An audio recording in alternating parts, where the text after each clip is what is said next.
So today we are very fortunate to have His Grace Kamal Lochan Prabhu here with us today. And Prabhuji is going to enlighten us by walking us through Srimad Bhagavatam 4.8.45 onwards. Hare Krishna, Prabhuji, are you there on the call? Dandavat, I am there. Hare Krishna, Prabhu. Thank you so much for joining the call today and enlightening us. Dandavat Pranam. All glories to Srila Prabhupada. Thank you so much for your valuable time and association. I would like to hand over the call to you now. Hare Krishna. Om Namo Bhagavate Vasudevaya. Om Namo Bhagavate Vasudevaya. Om Namo Bhagavate Vasudevaya. Narayanam Namaskritya Naram Chaiva Narottamam Devim Saraswatim Vyasam Tato Jayamudirayet Nashtaprayesha Bhadreshu Nityam Bhagavata Sevaya Bhagavati Uttama Shloke Bhaktir Bhavati Naishiki. Reading from Srimad Bhagavatam, Canto 4, Chapter 8, text number 45. Prasada Abhimukham Shashvat Prasanna Vadana Ikshanam Sunasam Subhruvam Charu Kapolam Sura Sundaram. Prasadabhimukam shashvat prasanna vadane kshanam sunasam subhruvam charu kapolam surasundaram. Prasannabhimukam shashvat prasanna vadane kshanam sunasam subhruvam charu kapolam surasundaram. Translation, word-to-word meaning. Prasada Vimukam, always prepared to offer causeless mercy. Shashvat, always. Prasanna, pleasing. Vadana, mouth. Ikshanam, vision. Sunasam, very nicely constructed nose. Subhruvam, very nicely decorated eyebrows. Charu, beautiful. Kapolam, forehead. Sura, the demigods. Sundaram, good looking. Translation and purport by His Divine Grace A.C. Bhaktivedanta Swami Srila Prabhupada. Srila Prabhupada ki jai. Translation. The form of the Lord is described herein. The Lord's face is perpetually very beautiful and pleasing in attitude. To the devotees who see Him, He appears never to be displeased, and He is always prepared to award benediction to them. His eyes, His nicely decorated eyebrows, His raised nose, and His broad forehead are all very beautiful. He is more beautiful than all the demigods. Purport. This verse clearly explains how one has to meditate on the form of the Lord. Impersonal meditation is a bogus invention of the modern days. In none of the Vedic literatures is impersonal meditation recommended. In Bhagavad Gita, when meditation is recommended, the word matparaha, which means pertaining to, is used. Any Vishnu form pertains to Lord Krishna because Lord Krishna is the original Vishnu form. Sometimes someone tries to meditate upon the impersonal Brahman, which is described in Bhagavad Gita as avyakta, meaning unmanifested or impersonal.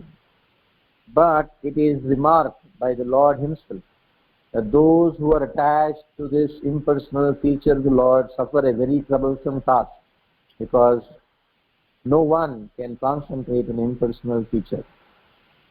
One has to concentrate on the form of the Lord, which is described here in connection with Dhruva Maharaj's meditation, as will be apparent from the later descriptions.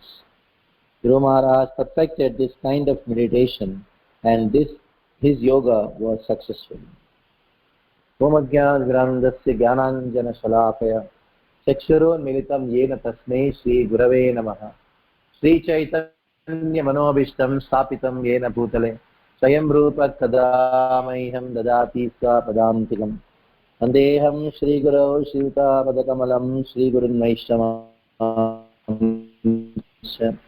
Shri Rupam Sakam Sahagana Gunathanukam Tam Sajivam Sadvaitam Savadutam Parijana Sahitam Krishna Chaitanya Devam Shri Radha Krishna Padang Saganalita Shishakannidam He Krishna Karuna Sindho Dinabandho Jagatpate Gopesh Gotika Kanta Radha Kanta Namostite Saptakanchana Gaurangi Radhe Vrindavaneshwari Rishabhana Sute Devi Pranamami Haripriye Vancha Kalpatarubhyascha Kripa Sindhubhya Evacha Ajitanam Pavanebhyo Vaishnavebhyo Namo Namaha Jai Shri Krishna Chaitanya Prabhu Nityananda Shri Advaita Gadadhar Srivasadi Gaura Bhakta Vrinda Hare Krishna Krishna Krishna Hare Hare Hare Ram Ram Ram Hare Hare Hare Krishna Krishna Krishna Hare Hare Hare Ram Ram Ram Hare Hare Hare Krishna Krishna Krishna Hare Hare Hare Ram Ram Ram Hare Hare. Now on the instruction of his mother, Dhruva Maharaj has left the forest.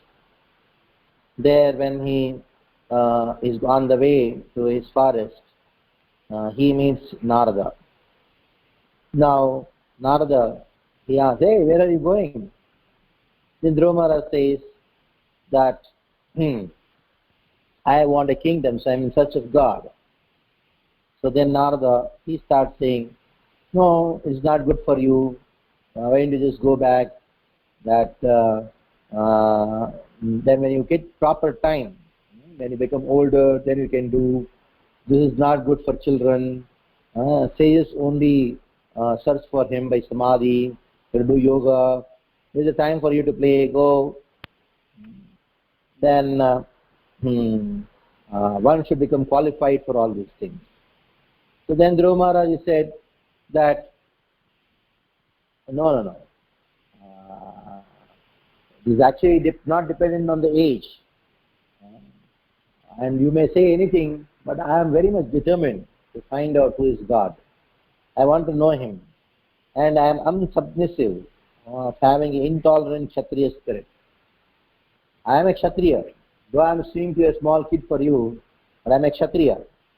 So naturally, Kshatriyas are having intolerance. And your instructions do not remain in my heart, even though you may say, be peaceful, I cannot be. So, my heart is very much disturbed. It has been pierced by Suruchi's harsh words. So don't try to pacify me. Now, if you know, tell me the path. Adam Tribhuvano Krishnam Jigoshu Sadhu Vartmane. If you tell me what is the correct path for me, I am ready to listen to you. I don't want to just go back empty-handed. Now, I want a kingdom which is bigger than my forefathers. So, if you tell me the way by which I can attain it, I'll listen. Otherwise, I'll find somebody else. Now, sometimes the devotees, they put tests. So, how much eagerness is tested by even Krishna. Even eagerness is tested by even devotees. Eagerness for anything. Here, Dhruva Maharaj had great eagerness to meet Krishna. He wanted to see Krishna. So, Narada, he first tested how much Dhruva Maharaj is eager to undergo the austerity, undergo the tapasya for attaining Krishna. On the other hand, we find Sukadeva Goswami also tested Parikshit Maharaj's eagerness. What is that eagerness? Parikshit Maharaj was tested for the eagerness to hear about Krishna. If you go to the 9th canto, last chapter, last few verses, there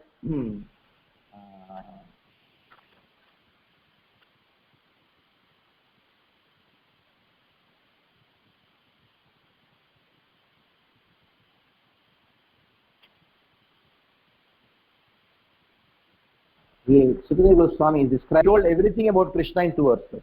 9th canto, last chapter, last 2 verses, last 2-3 verses.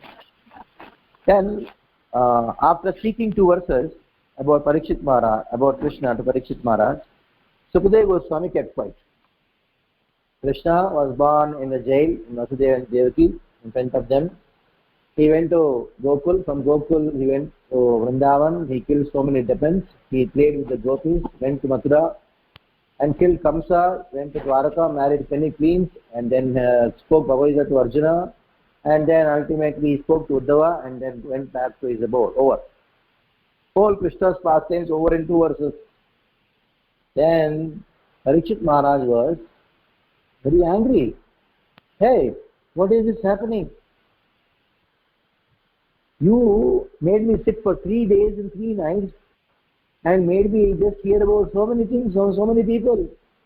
But the purpose for whom I am sitting here to hear about, I want to hear about Krishna. And regarding Krishna, you finished in 2 verses. So then Parikshit Maharaj goes on explaining why I want to hear about Krishna.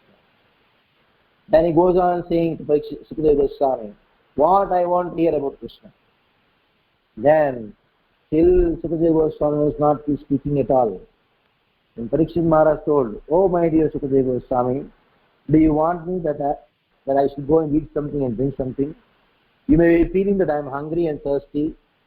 Then Parikshit Maharaj expressed his eagerness to hear about Krishna by saying, Naitadidussahakshun mam tattvonu bhavayet. My dear Sukadeva Goswami, Naitadidussahakshun mam tattvonu bhavayet. My hunger and thirst are not at all disturbing me. My hunger and thirst are not at all disturbing me. You may be thinking, I am hungry, so I should eat something. No. I am thirsty, I should drink something. No, I don't want, because Tadmukam bojam putam harikatamritam. I am drinking the nectar of harikata from your lotus mouth. So though Parikshit Maharaj has not even drunk a drop of water, he told, I am not thirsty. He had not eaten a single morsel of food, he told that I am not hungry, because I am hearing harikata. So Parikshit Maharaj expressed his eagerness to hear. Then only Sukadeva Goswami spoke further at 10th canto. So what was Sukadeva Goswami doing? Trying to test the eagerness in Parikshit Maharaj, how much his eagerness he has got to hear about Krishna. Now here, Narada is testing Dhruva, how much he is eager to meet Krishna. Actually, all the impediments which can come in our life are actually a test for our devotion, a test for our eagerness to chant, a test for eagerness to meet Krishna, a test for eagerness to serve. So no obstacles are actually obstacles, they are only pariksha, test. A test, when the examination comes for a child who is not well prepared, is not so good, he is afraid of the exams. But a child who is well prepared for the examination, he is happy when the exams come, because that examination is going to make him more qualified. The same way, these difficulties which come in our life, they are actually not at all difficulties. They are not obstructions. They are there meant to make us more strong. They are just testing our eagerness to chant, eagerness to hear Bhagavatam. Like here, Dhruva Maharaj was tested by Narada. How much is he eager to meet Krishna? And Dhruva Maharaj, he passed by saying that you are the son of Brahma, Narada, playing Veena. Travel like the sun for the welfare of the world. So, if you are thinking of welfare of so many people in the world, don't see that I am a small boy. Person who wants to do welfare, he will do welfare to anyone. He will not judge by the other's material qualification. So don't see I am just a small boy. That means you are not really interested in the welfare of the people. If somebody is interested in the welfare of the people, they don't see whether I am a small boy, a knowledgeable person, or ignorant person. They just only see the eagerness. He says, I am very eager to meet Krishna, because I want the kingdom, and the kingdom can only be given by Krishna. That kind of kingdom can only be given by Krishna. Then Maitreya, he says, Narad Muni, upon hearing the words of Dhruva Maharaj, became very much pleased with the boy. The great mercy, he gave two instructions. He says, Narada says, my dear Dhruva, don't worry.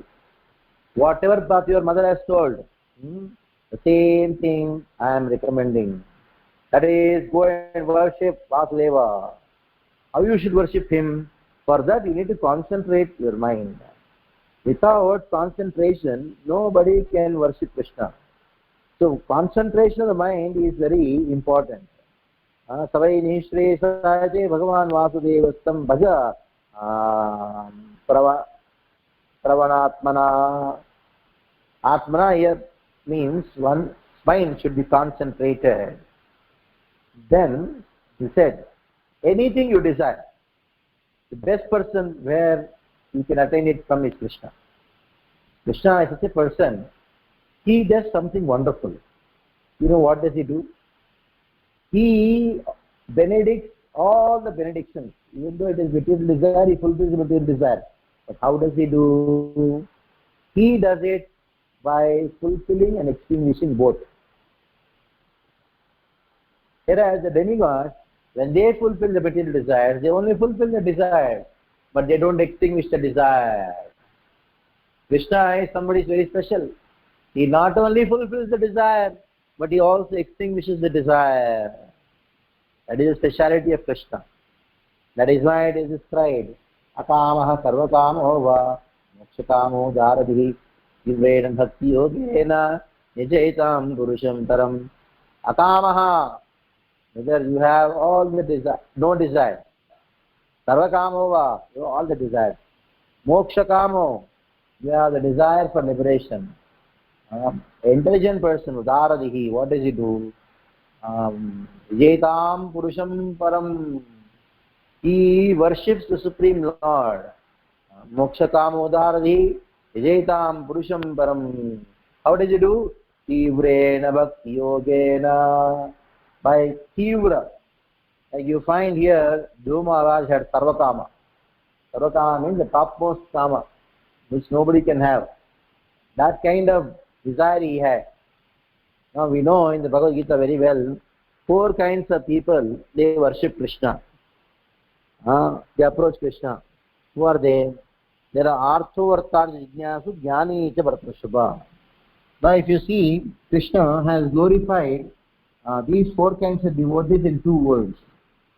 He says, Chaturvida bhajante mam jana sukrutnorjuna. Chaturvida bhajante jana sukrutinaha. He uses the word sukritinaha. Sukritina means one who is having sukruti. That means in the previous life or this life he must have done some devotional activity like serving the deity or serving Krishna or serving the devotees. So they are addressed as sukritis. Even though he has material desire, he is addressed as sukrutinaha. And then in the further verse he says, Udara sarva evaite. So these 4 kinds of people who approach Krishna, they are actually Udaras. At least they have come to me. Just see Krishna. How compassionate is he? He knows very well, they are not come to me. They have not come to me for me. They have come to me for some benedictions. But Krishna, at least he feels, oh, they have come at least to me, at last. He feels very, very happy. Like, there is a son, there is a child who is grown up now, around, he's in the teenage. Now, somehow, it so happens, he doesn't bother about the parents. And they give so many good things, but still he is not bothered. He is only roaming around his friends. But once in a while, once in 15 days or a month, he comes to his father and says, my dear father, all my pocket money is over, please give me pocket money. The father feels so happy, even though he knows very well that this person has not come for me. He has come for money. But still the father becomes very happy, at least for the sake of money he has come to me. Good that he did not go to somebody else. So just see how father's compassion and affection is so much onto the child that even though somebody comes out of material desire, he accepts. The Rajendra Moksha prayer, Rajendra, he says the same thing. He says, my dear Lord, that people come with material desires to you, and when you when you fulfill the material desires of a person, what do? You not only fulfill the desire but extinguish the desire. This is why if somebody has got material desires, better go to Krishna rather than to the demigods. Because Krishna, he fulfills the material desire as well as extinguishes the material desire. Like the same happened with Dhruva Maharaj. We know the story very well. When Krishna appeared in front of him, then Dhruva Maharaj says that Dhruva Maharaj says that you should. Hare Krishna, are you able to hear?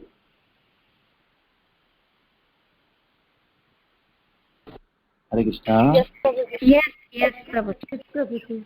Yes, Prabhu. Yeah. So, Dhruva Maharaj, we know very well that what he did, he prayed to Krishna and Krishna appeared. Then Krishna told Dhruva Maharaj, what benediction you want, you ask.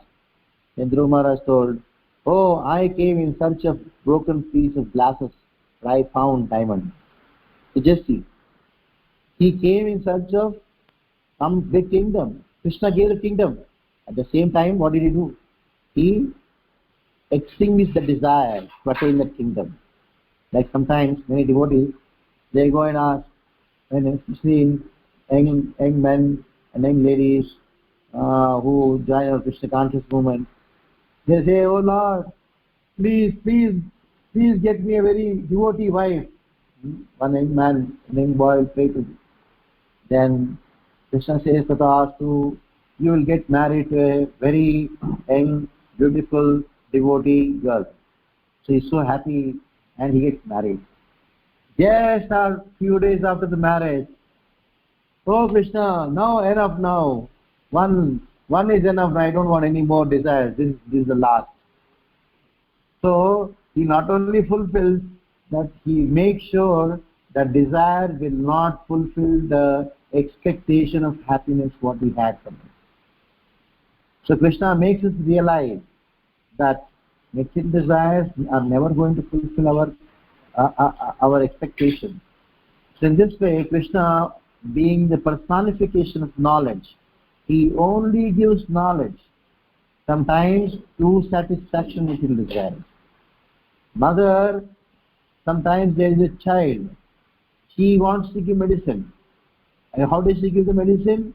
In a nice sweet capsule. In the same way, Krishna, when he satisfies the desires of devotees, he actually, material desires of devotees, what does he do? He not only satisfies but extinguishes. That is his speciality.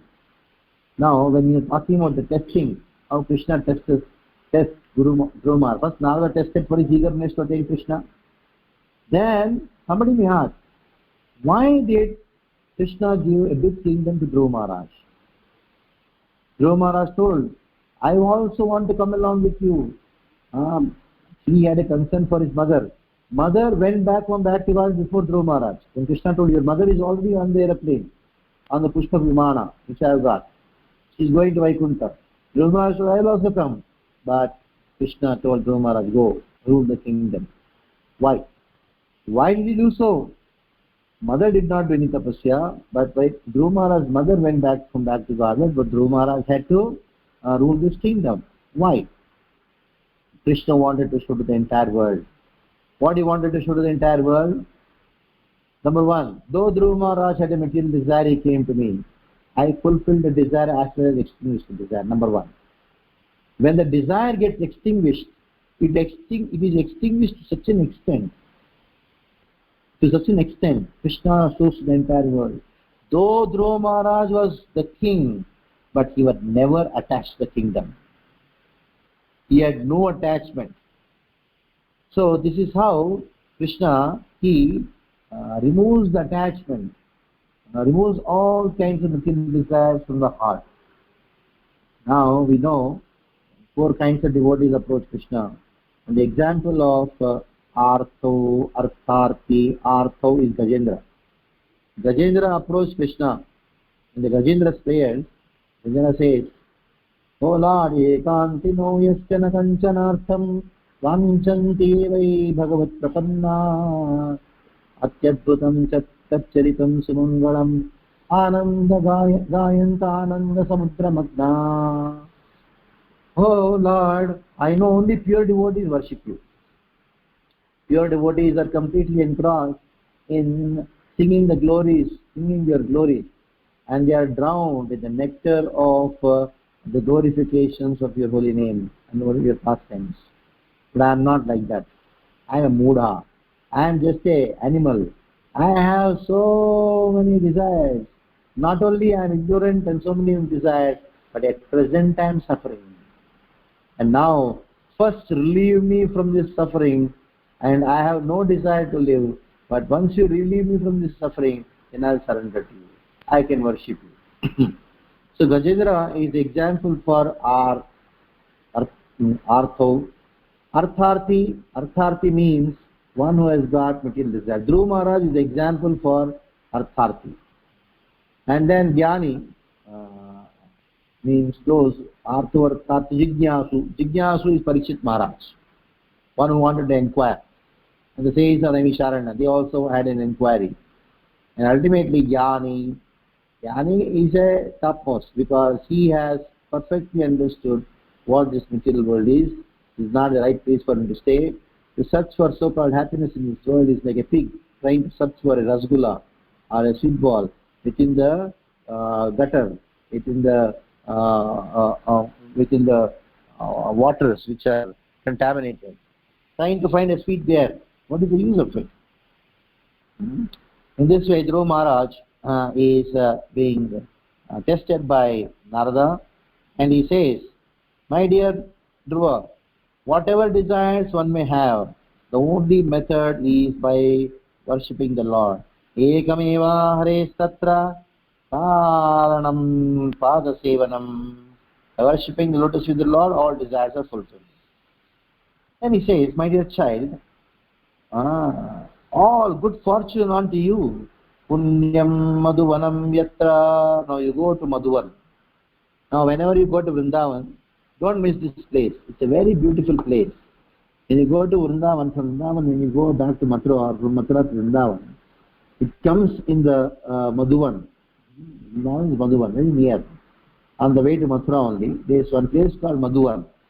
And there is some place called Tila, Dhruva Tila. You have to walk for at least half a kilometer from the road to go to that small hillock where Dhruva did tapasya. That is known as Dhruva Tila. Now Narada sent him to Madhuvan. Punyam Madhuvanam Yatra Sanityam Nityada Harihi. What nice, wonderful word Narada is using. Sanityam Nityada Harihi. Where Nityada, always Hari is there. His Sannidhya is there. Sannidhi is there. Like in South India, when you go to any temples, what we call altar is known as Sannidhi. Where the Lord's Sannidhya is there, that is known as Sannidhi. Where the Lord is personally present, that is called Sannidhi, Sannidhya. Like in ISKCON we call altar. Altars are open, but actually that is called Sannidhi, where the Lord personally sits. So altar is not a proper word to use for Sannidhi. Sannidhi is the place, it is so personal. You say, well, Lord, the place where Lord's Sannidhya. Sannidhya means where it's personally present, nearness to God. It's called Sannidhi. Sannidhyam Nityada Harihi. Harehe is there. Then, going further, he says, "My dear Dhruva, you go there, you bathe in Yamuna river 3 times a day. And then, Salile Shive, after getting purified, then what you should do, you should offer praise to the Lord, and you should make an asana, sit upon it, and then what you should do, giving up all the impurities of mind and senses of the life air, 3 types of breathing, Rechak, Prechak and Kumbha." That means Narada is teaching Dhruva about yoga. Yoga practice by which you can perform bhakti, or Yoga Mishra Bhakti. That is what Narada is teaching to Dhruva Maharaj. Somebody may ask, why Narada did not teach pure devotional service to Dhruva? No, he did not teach because Dhruva came with a desire for satisfying his desire. He did not approach Krishna for some transcendental purposes. That is why Yoga Mishra Bhakti was taught by Narada to Dhruva Maharaj. Now, let us have a very clear idea. There is a lot of difference between Yoga Mishra Bhakti, Ashtanga Yoga Mishra Bhakti, and just Ashtanga as propounded by Patanjali in his sutras. Patanjali, in his sutras, what he wrote is only yoga, that's all, Ashtanga Yoga. It is not even Bhakti Mishra Yoga. That is why Vyasa, he clearly says that Patanjali is atheist. Though sometimes in some of the sutras, Patanjali Yoga Sutras, he talks about Paramatma. Vyasa, he gave a commentary on Patanjali Yoga Sutras, and he established that how that Patanjali's Paramatma is like the X factor in a mathematical equation. When you solve some mathematics equations, there is a thing that you say, let's assume x equal to this. Now you go on doing the calculation. When you go on doing the calculation, you will find in every step there is so many x. But the problem is, in the beginning there is no x, in the end there is no x. You find x in the middle everywhere. That is why in the Patanjali Yoga Sutras also you find so much of Vishnu, you find Paramatma, Ishwar, Pranidhana, all these things. But that is actually atheism. Vyasa has clearly proved Patanjali's system of philosophy is atheistic philosophy. Then that is the case, why is Narada teaching this Yoga Mishra Bhakti to Dhruva Maharaj? Now, what Narada is teaching and what Krishna taught in the 6th chapter of Bhagavad Gita is not the same yoga which Patanjali taught to us. Patanjali is atheistic yoga, whereas what is being taught here by Narada to Dhruva Maharaj is not atheistic, it is actually theistic yoga. Where Krishna in the Bhagavad Gita 8th chapter he says, what is he saying? He says, Om Ityaksharam Brahma Vyavaram Mamanrasparam. By chanting the Om Ityaksharam Brahma, Om, what you should do? You should think of Krishna. Vyavaram Mamanrasparam. Without thinking of Krishna, chanting Om has no value. So Ityaksharam. That means one has to meditate on the personal form of Krishna. So Narada, after describing the angas of Ashtanga, the few basic tenets of Ashtanga Yoga, then he says, when it comes to the question of meditation, you should meditate on the personal form of Krishna and start describing the features of Krishna. So Ashtanga Yoga can be done impersonally, but it has no real effect. But when Ashtanga is practiced for the purpose of meditating on Krishna, that is called Yoga Mishra Bhakti, and that is quite recommended. Because there is the aspect of Bhakti, there is acceptance that Krishna is a personal form. So Narada, he goes on teaching further that, oh, I told you to meditate, now I will describe how you should meditate on, whose form you should meditate upon. Now, the 45th verse, where Narada starts describing about the form of Krishna, the first thing he says, Prasad Abhimukam Shashvat. Prasad Abhimukam Shashvat. Prasad Abhimukam. Abhimukam Shashvat. Hare Krishna. Prasada. Hare Krishna Prabhu, sorry for the interruption. Prabhu, the voice is not very clear. It's okay, but it's not very clear. One minute. Hare Krishna now. Now is it okay? Prabhu, Hare yeah. Krishna. Yes, it's better, Prabhu, now, yeah. It is better, na? Yes. Okay. Yeah, because this. Prasada Abhimukam Shashvat. Now, Prasada means mercy. Abhimukam means those who are turning his face towards Krishna, who are their devotees. Now we have clearly heard there are two terms. One is known as Abhimukam or Unmukha. Other one is known as Bahirmukha. Bahirmukha means what? One who is having enviousness for Krishna. Bahirmukha. Krishna Bahirmukha hoy bhogavancha kare. Other one is what? Sevon mukhe hijuhado. So one is Unmukha, other is known as Bahirmukha. The Inmukha has been described here as Abhimukha. That means devotees. That means those who don't have any enviousness for Krishna. For them, what is Krishna doing? Krishna is always showing his mercy. Shashwat prasada. Shashwat prasada. Prasada means mercy. Now somebody may ask, what is the meaning of mercy? We use this word a lot. Oh, please show me mercy. Oh Lord, please show me mercy. Mercy. What is the meaning? As soon as we hear the word prasad, oh, immediately we become very excited. We think, oh, what is made for prasad? What is made for prasad? Somebody may say, oh, today is rasgullas, gulab jamuns, puri, sabji. This is prasad today. Somebody may say, what is the prasad today? Oh, khichdi only, Prabhu. So, both are actually prasad. We forget the meaning of prasad. Prasad means mercy of Krishna. What is the meaning of mercy then? What is the meaning of mercy? In the Bhagavad Gita, in the second chapter, 64th and 65th verse, we come to know what is the meaning of mercy. Where Krishna clearly says that one, prasadam ajigacchati, indriyanam, he used the word anasaktasya vishyan. When somebody is not very much detached, that person, he gets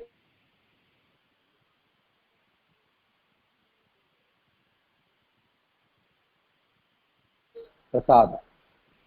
He neither is having any enviousness or he doesn't have any kind of attachment, nor he is averse to anything. He is totally very much neutral to everything.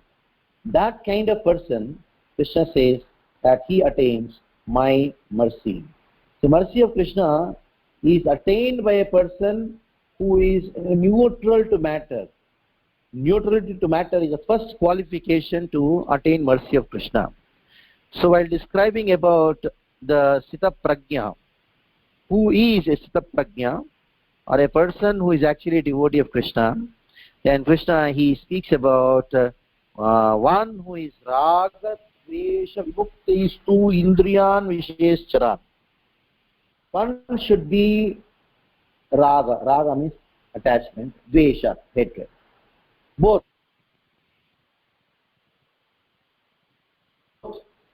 One should not have, because both attraction and repulsion are the two sides of the coin called attachment.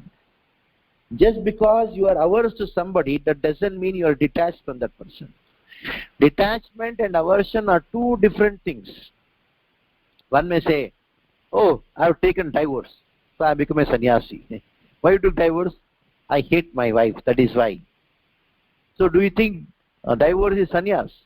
No, divorce is no sannyas, because that is coming out of aversion. Aversion is also attachment. Aversion is negative attachment. That is why Krishna says, Raga Dvesha Vimuktais Vishayan Indriyescharan. You deal with matter. You be in association with matter. Vishayan. Vishayan means matter, material things. Vishayescharan. You deal with matter. Don't worry. Matter is not a problem. Problem is your attachment and aversion. Natmavashir videyatma. By practicing the regulative principles of freedom, Atma, Shir Videyatma, there is a particular way we deal with matter. We cannot deal with matter according to the whims and fancies of our consciousness, whims and fancies of our mind. We cannot deal with matter from mental speculation. This is how I deal. Matter is created by Krishna. The laws of matter are also created by Krishna. So one who conducts or deals with matter according to the laws created by Krishna, that person, he says, prasadam adhigacchati, he gets prasad. Sunday we program, who gets prasad? One who comes on time and collects the coupon gets prasad. But that is your prasad. But if somebody wants Krishna's prasad, he is clearly told what he should do. Radha dvesha mukta is to neither have aversion nor attraction. Vishayanindriyascharan, deal with matter, don't run away from matter. Atma Shevidi Atma, deal with matter in such a way that you are following the principles given by Krishna in dealing with matter. So if somebody does that, prasadam adhigacchati, he gets prasad. Sometimes people ask me, Prabhuji, prasad, when is the prasad? Then I quote this verse. Next time they don't ask me when is the prasad. Anyhow, going further, prasade sarvadukkanam hanir. What is the result of attaining prasad of Krishna? Prasade sarvadukkanam hani. No dukkha at all. If somebody has got some dukkha, that means he has not eaten prasad. He has not got prasad of Krishna. You may say, Prabhuji, morning only I took prasad. Yesterday I took Sunday feast prasad. I took Rajbhog prasad. But still you are having dukkha. That means you did not get prasad. Now going further. Haniryaso pajayate prasanna cheto yaso buddhir parivatishtate. Who gets that? What is the other symptom of prasad? You got prasad, that is prasanna chetaha. Chetana, the consciousness is prasanna. Just by looking at you, people should become so happy. Oh, such a satisfied face. Your face is the index of mind. In the mind there is satisfaction, it is seen in the face. Prasanna chetasaha buddhi parivatishate, and his intelligence is completely fixed up in serving Krishna. So what is the prasad? If you go further again, these are only sentences of prasad. I want to know what is the meaning of prasad. What is the meaning of prasad is, in spite of being in contact with matter, we are not affected by it. Padma patramambasa, the lotus leaf is in water, but still it is not touched by water. That Maya, though we are in the midst of all the materialistic things, your house, your wife, your husband, your money, your position, but still not at all contaminated by this, not at all affected by this. So that is called prasada. Krishna's mercy comes in the form of being unaffected by matter, though within matter. So such is person, prasada anmukam, that kind of mercy Krishna shows to whom? Those are devotees, Shashvat. And how does Krishna show his mercy? He shows his mercy through his face and glance. Now, we have the body of Krishna. The whole body of Krishna is oozing out mercy, oozing out mercy. But in the body of Krishna, which is oozing out mercy, the mercy coming from the face of Krishna, oh, that is special mercy.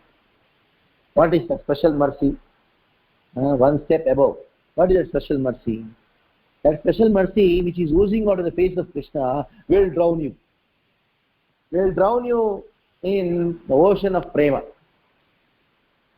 Now, going further, another form of mercy, that is the last effect of mercy of Krishna. One first effect of mercy is that you will not be affected by matter. The second is you are going to drown in the ocean of bliss. Ananda kunde nimanjanta. And now comes the third effect of mercy. How does it come? It comes by ekshanam prasanna vadane kshanam. One is prasanna vadana. Just by seeing the beautiful form of Krishna, you completely drown in the ocean of bliss. That is why everyone should go to temple and have the beautiful darshan, the face of Krishna. When you see the face of Krishna, is always pleasing. Just by seeing the pleasing face of Krishna, we will be drowned in the ocean of bliss. That is actually darshan. Now going further, you have ikshanam. Ikshanam means what? Sight. And now, when Krishna looks at you, the sidelong glance of Krishna, that is an arrow. that pierces the heart of a devotee and makes him faint. So the last mercy of Krishna that you faint. In this way, we have these three levels of mercy of Krishna. One is, as described in the Bhagavad Gita, where you are untouched by matter though you are in matter. The other one is you are drowning in the bliss. And the other one is you are fainting in love. The last stage of love is to faint.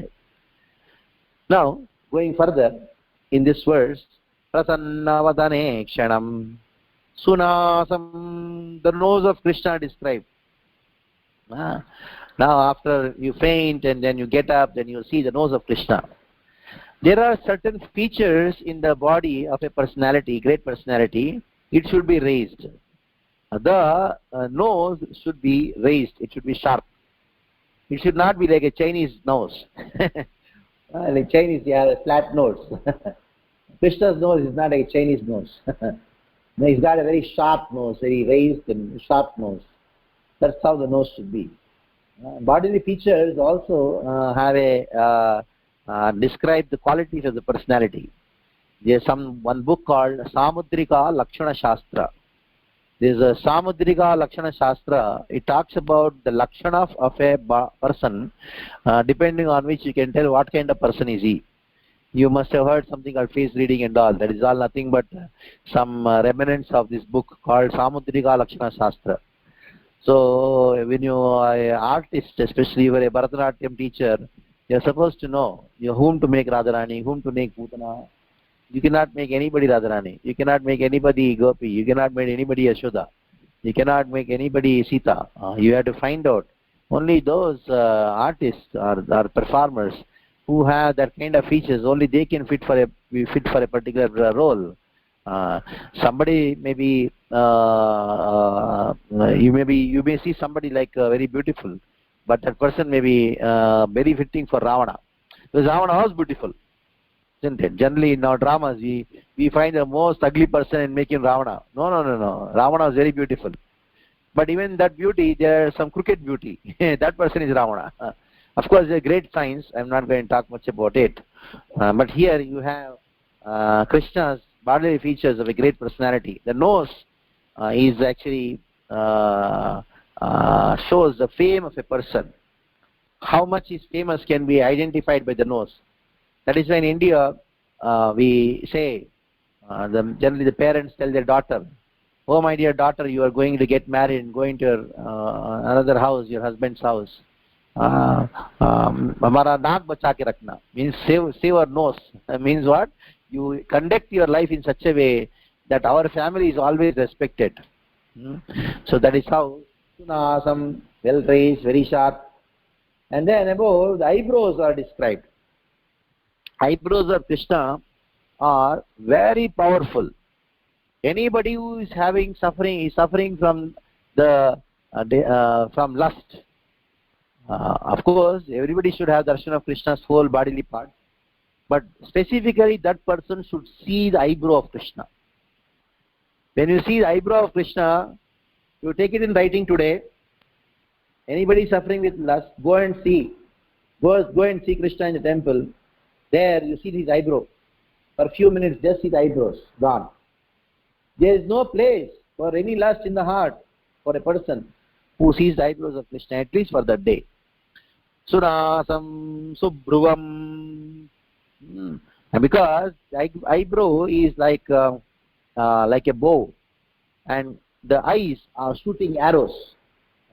So when you see that eyebrow, which is like a bow, and he's shooting arrows of his prema into the heart of a devotee. So in this way, he conquers our heart, which is filled with lust, by shooting arrows to the bow of Brukuti, that is Bruvam. And then Charu Kapolam, forehead of Krishna. Now, this forehead of Krishna is very, very beautiful. If somebody wants to really get rid of all their karma, meditate on the forehead of Krishna. Because karma is written on our forehead. They say Brahmarata. The forehead of Krishna, you meditate, even though karma is there, well and good, not there also, well and good. It doesn't affect you if it comes also. So, Kapola, beautiful forehead. the forehead should be very broad, not very small forehead. Of course, there are 32 lakshanas, Samudrika lakshana, and forehead should be broad, clear and broad forehead, and no one should cover the forehead with the hair. Sometimes we find these so-called modern mothers, they have no idea how to dress their children, how to make their children's hairstyle. They make the children's hair fall on the forehead and then make some kind of stupid haircut. No. The hair should be taken behind and the forehead should be very clear. Clear forehead should be there. And Krishna's forehead is always clear. And then now after Kapola is Sundaram, Surasundaram. Is more beautiful than the demigods. The demigods are faint seeing the beautiful beauty of Krishna. Actually, all the demigods have become completely lusty because of Madana, Kamadev. They are just trying to see each other's wives. That is what happens in the demigods loka. In Purana, Vishnu Purana, there is a story how Vali and Sugriva are born. So what happened? Once the sun had to stop. I don't tell the entire story. Sun had to stop for some time because of a prayer by one of the chaste ladies. So then Varuna, he thought, let me go to Swarga and see what's happening. I don't get time. 24 hours I'm in job. 24 hours driver. Aruni is a charity of sun god. He went to Indraloka, Indra's palace. He was stopped by the guards. And he thought, let me take the form of a beautiful girl. So Aruna became Aruni. You're so beautiful. Just imagine, sun god's charity means he should be so effulgent. So then everybody thought, oh, new dancer has come today, let him go. So Indra was seeing the dance, and all of a sudden Indra's eye went and fell on Aruni. Immediately thought, oh, Aruni, somebody new came, let me just go. And he caught hold of her, took her to private chamber. It is not took her, it actually took him. Aruna, now he's become Aruni. Indra told, I just cannot wait. I just want to imprecate you now itself. Then she told, no, I am not Aruni, I am Aruna. Indra did not bother. I just want to impregnate you now itself. Forget Brahma, forget Urvasi. So then what to do? He got a kid now. What to do? So he came out.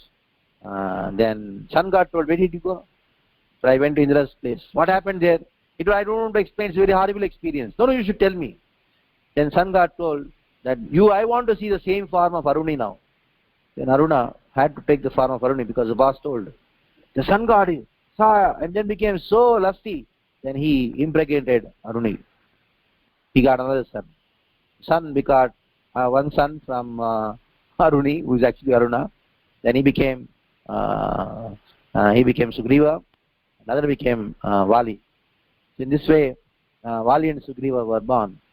So after telling this story, Vyasa says that anybody who hears the story will develop this taste to go to heavenly planets. Because they are so lusty. Why? Because Kamadeva is captivating them because of his beauty. But here is Kamadeva himself gets attracted to Krishna. Madana gets attracted to Krishna. That is why Krishna's name is Madana Mohana. The beauty of Krishna is Kandarpa Koti Kamaniya Vishesha Shobham. That is what is described by this word, Surasundaram. Now here, Narada is describing to Dhruva Maharaj the methodology of worshipping the beautiful form of Krishna. So generally, those yogis who have no knowledge of yoga, they try to meditate on impersonal, which is full of kleshas. Prabhupada talks about full of dukkha.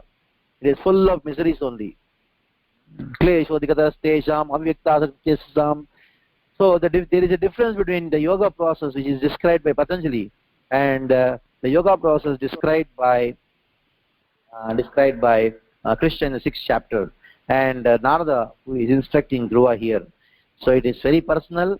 And whenever we find these verses describing the beautiful features of Krishna, one should read them again and again. It engrossed and drowned of beauty of Krishna. So we'll stop here. Any questions, please to ask.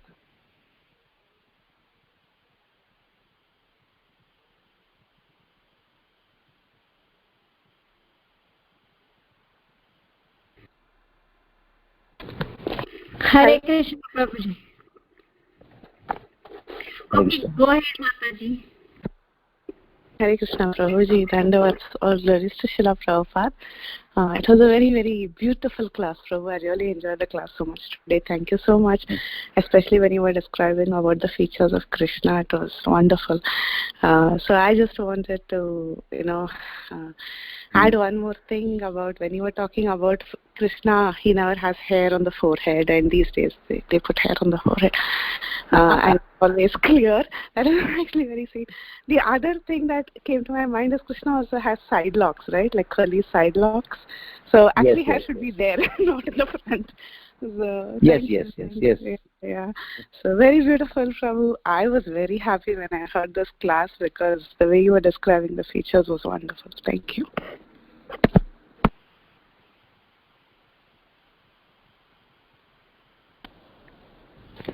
Hare Krishna, Prabhuji. Dandavat Pranam, all goes to Srila Prabhupada.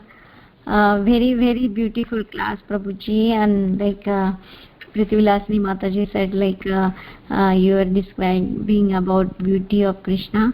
So very nice. Prabhuji, I missed the point. Like it was not so clear. What happened to the devotee who got married to devotee girl?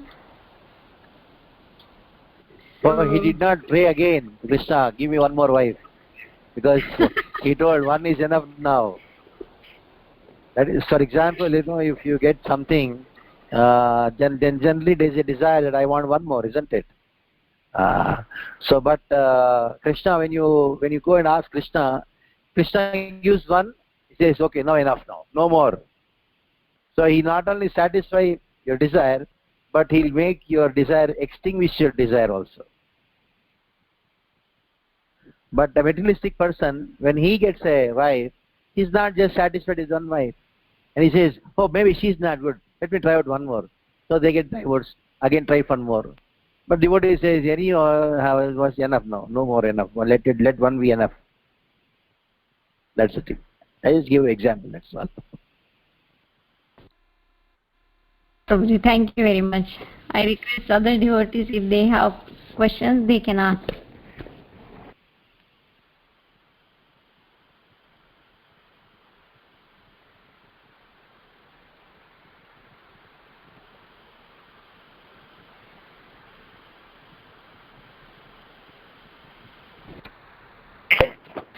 Hare Krishna Prabhu. You mentioned, I think you mentioned 3 types of yogas. Ashtanga yoga, which is the yoga of Patanjali, right? Yes, yoga of Patanjali is different from yoga what Krishna spoke. And then you mentioned the 3rd, right? Yeah. So the one that Krishna spoke is the one in the 6th chapter of Gita, no? Yes, the 6th chapter of Gita is Yoga Mishra Bhakti. Yoga Mishra Bhakti. Bhakti with a little bit of mixture of yoga. What? Say again? Bhakti mixed with yoga is known as Yoga Mishra Bhakti. Yeah, so when it's Yoga Mishra Bhakti, the objective of such a yogi is only to see Super Soul in the heart, is it? Yes. Now, with an understanding that the Super Soul is a manifestation of Krishna. That is why in the 6th chapter there is a verse which says, Om ityekaksharam brahma vyaharam Mamanusparan. Krishna clearly says, a yogi chants Om ityekaksharam brahma vyavaram. He chants how? Mamanusparan, thinking it is me. Thinking of me, he chants Om. So that is why it is devotional service. But what kind of devotional service? Mixed with yoga. That's the thing. Well, Krishna is saying, thinking of me, but it's Krishna talking, right? It's Krishna who is speaking. So when he says, thinking of me, he's saying that yogi is thinking of Krishna. Yeah. But his original form, Yeah. because it's Krishna in his original form who is doing the talking. Yes. And so how is that Mishra? Very good question. It is Mishra because that yogi has attachment to the process of yoga. That is why Shicho Deshe, he goes to a clean place, and he puts an arsan, neither high nor low. So it is not equal to the Smaran, Shravanam, Kirtanam, Vishnu Smaranam. That Vishnu Smaranam is different from the yogi's Smaran. Because in Vishnu Smaran, you see Prahlad Maharaj, he had only attachment to Krishna. Whether he was under the elephant's feet, whether he was drinking poison, whether in fire, he had no botheration of time, place and circumstance to think of Krishna. Niyamita Smaranena Kalaha. Whereas for yogi, no, all these things should be there. I should do pranayam first, then only I can do Smaran. So he has some prerequisites for doing Smaran of Krishna. Whereas in devotion, Shravanam, Kirtanam, Vishnu Smaranam, there is no prerequisite for it. Eating, you think of Krishna, sleeping, you think of that. That is the thing. That is devotion. So the difference is you surrender and think of Krishna. That is bhakti. And you think of Krishna. For that you surrender to some other processes, like putting asan up and down, doing all kinds of things. And then that is Yoga Mishra Bhakti. Okay. So in Yoga Mishra Bhakti, one feels that before he can meditate on Krishna, he has to do so many of the things first. Yes. Mm-hmm. We also do certain things. We also do certain things as a bhakti anga, not as a yogic process. Yeah, not something separate from. Yes. Mm-hmm. Okay, so one kind of yoga is this Yoga Mishra Bhakti. Another kind of yoga is the atheistic Patanjali yoga, where you just, I guess... Yes. Just meditate on anything. Doesn't have to be anything spiritual, he says, right? Of course, it's quite complicated. To simplify, Ashtanga, what Patanjali has spoken is Yama, Niyama, Asana, Pranayama, Pratyahara, Dharana, Dhyana, Samadhi. No, till the time level of Dhyana, Patanjali talks about you can meditate on anything.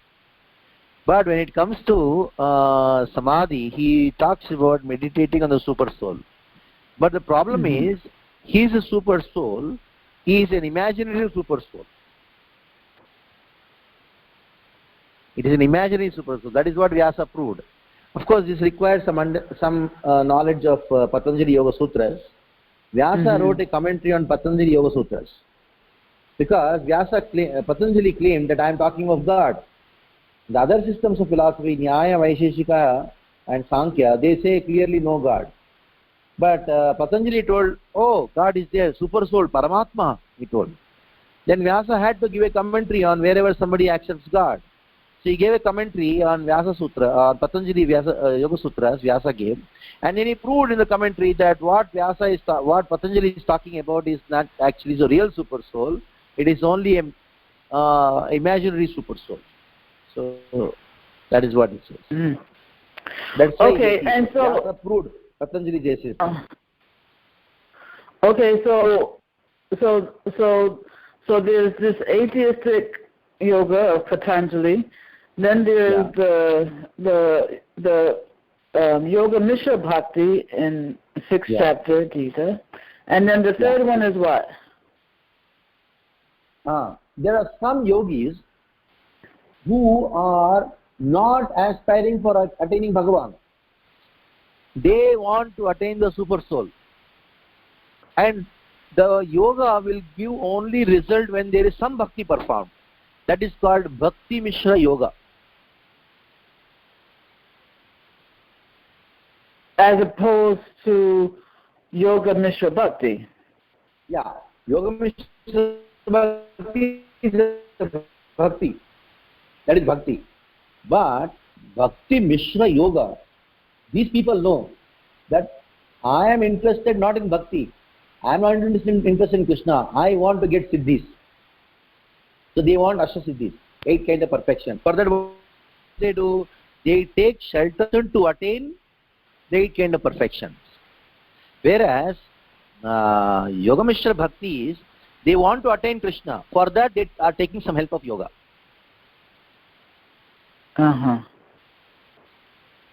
Okay. So, Yoga Mishra Bhakti, they want Krishna. Bhakti Mishra Yoga, they want mystic siddhis or something. No. Yeah, other way around. Yes. Is it that way or other way around? I don't know which one comes first. Yoga Mishra.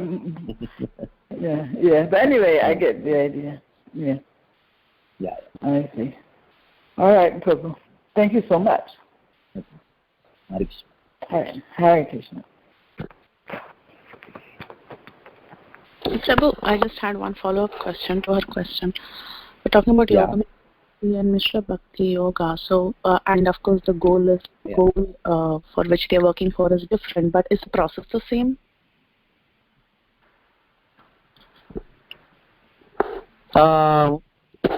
Process is the same, but the consciousness is different. True. What you're saying is true. Thank you. So, Dhruva practiced what, Prabhu? I missed it. Because of association of Narada, do you think he can practice any other thing other than bhakti? Yeah. So it's different from the Yes. Okay, Prabhu. Thank you so much. Hare Krishna, Prabhuji. Pranam. It's very question answer in class, Prabhu. And also the description of Krishna also nice.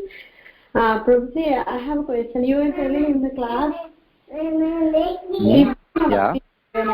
Means when the bhakti is very intense, it doesn't matter so what kind of desire we have. Yes, Prabhu? Yeah. Material desire or kama, sarva kama, anything, kama, any kind of desire, it does not matter. Even yes.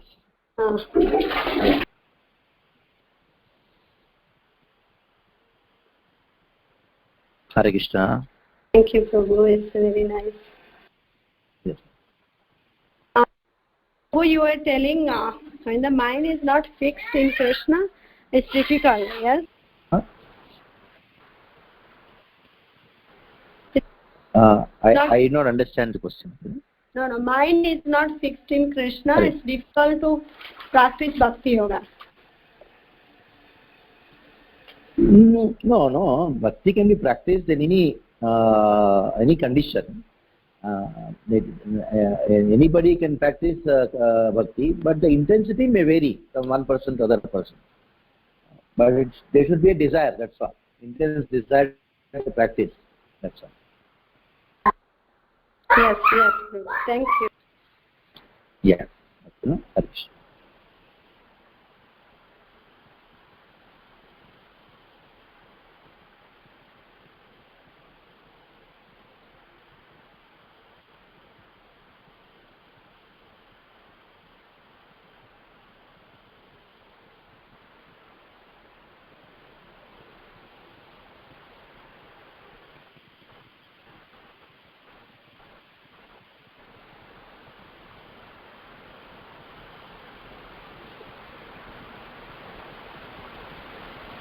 Hare Krishna Prabhu, I just want to make sure that I got this straight, that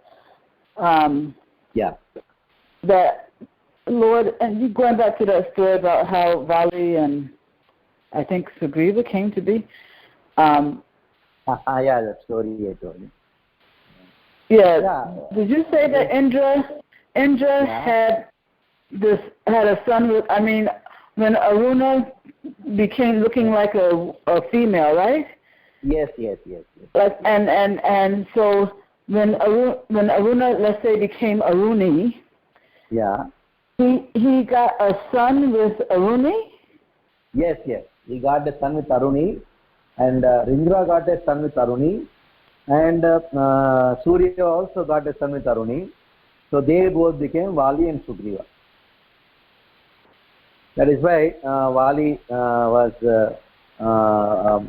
killed, because he is Indraputra, Vali, and Sugriva is Suryaputra. Surya is not. You said, I'm sorry, the connection is not so good. Is Bhoga, that is and Indra personification of sense enjoyment. Haribol. So Indra is the father of which one? And the connection is not proper. I'm not able to hear. Huh? Indra is the father of Vali, Indra or is the father of Bali. Vali.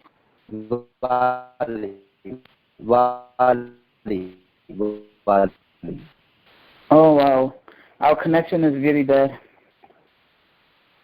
Anyway, that is why Vali was killed.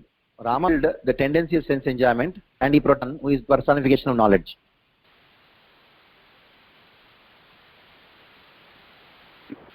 You said who is the personification of knowledge? Surya. Surya means sun. Oh. Sun is knowledge. Yeah. But in Mahabharata, Surya's son was killed, Karna. Indra's son was protected. Because Surya's son, though he was knowledge personified, he had a bad association. That is Duryodhana. That is how Ramayana and Mahabharata, they are like, in this regard, they were exactly opposite.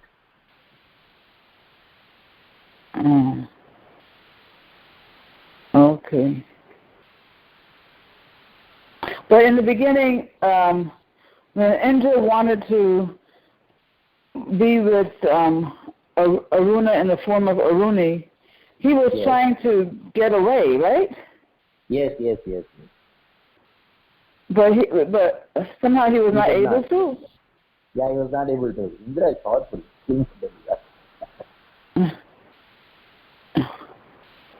Okay. Thank you. Where do you find this story? It's all Puranas, Nabi. So many Puranas are there. Hey, 18 Puranas, Upapuranas, Upakhyanas. Is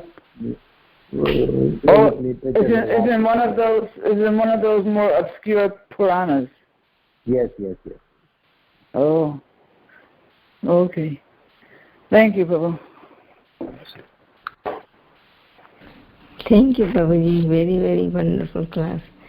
And so much information you gave, and I particularly like the description of Krishna, forehead and all the eyebrows and everything. Thank you very much. Hare Krishna. Hare Krishna. Can end the class now? Are there any more questions for Prabhuji at this point?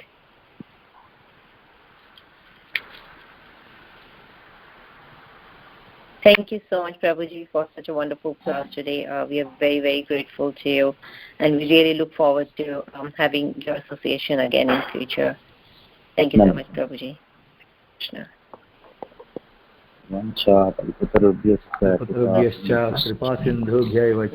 पतितानां वैष्णवेभ्यो नमो नमः अनंतकोटि वैष्णववृंद की जय जय